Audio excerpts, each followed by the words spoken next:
Good morning everyone, সবাই কেমন আছো? আশা করি খুব ভালো আছো। তো চলে এসেছি নতুন একটা ব্লগ নিয়ে। ব্লগটা শুরু করছি একদম যোগীরাজ সনাতন মিশন থেকে। তো আজকেও ছিল মাতা অমিতার মৃত্যুবার্ষিকী।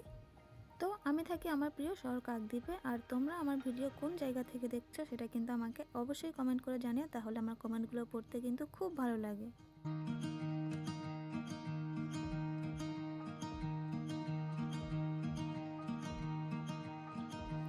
তো চলো তোমাদেরকে মন্দিরের ভেতরটা ঘুরে দেখাই। তো এই হচ্ছে আমাদের গুরুদেব অশোক বাবা আর গুরু মাতা অমিতা মাতা। তো এই হচ্ছে আমাদের গুরুদেব আর গুরু মাতা, আর এখানে আছে স্বয়ং আমাদের যোগীরাজ শ্যামাচরণ লাহিড়ী। তো আমরা একটু লেট করে আসার কারণে গেটটা বন্ধ করে দিয়েছে, তাই পুরোটা তোমাদের দেখাতে পারলাম না। তো এখানে শুরু করে দিয়েছে আমার মেয়ে অতিভক্তি চোরের লক্ষণ। তো এখানে দেখো আমার দিদির দুই মেয়ে প্রণাম করছে দেখে আমার মেয়ে বেশ উলটপালট করে দুবার প্রণাম করে নিল, যাকে এক কথায় বলে অতিভক্তি চোরের লক্ষণ। তো এই জায়গাটা হচ্ছে গুরু বাবার গুরু মাতার যেখানে শেষ কাজ করা হয়েছিল, যেহেতু ওনারা আমাদের সঙ্গে এই পৃথিবীতে আর নেই, তো এখানে ওনাদের শেষ কাজ করা হয়েছিল, তো এটাই তার স্মৃতি। তো সবাই মিলে একটু পুণ্য প্রার্থনা করে নিলাম। তো এই জায়গাটা এমন একটা জায়গা যে কারো একবারের জন্য মনে হবে না যে মন্দির ছেড়ে বাড়িতে যাই, এমন একটা এই জায়গা। তো সবশেষে চলে গেলাম সবাই মিলে প্রসাদ নেওয়ার জন্য।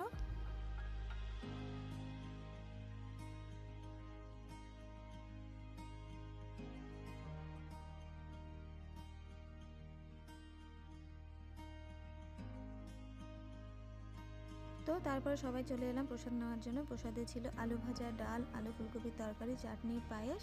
তো প্রসাদ মানে তো কোনো কথা হবে না, সবাই জানে প্রসাদ মানে অমৃত। তো আমরা প্রসাদ নিই। আজকের মতো ভিডিওটা এ পর্যন্ত শেষ করলাম। টাটা।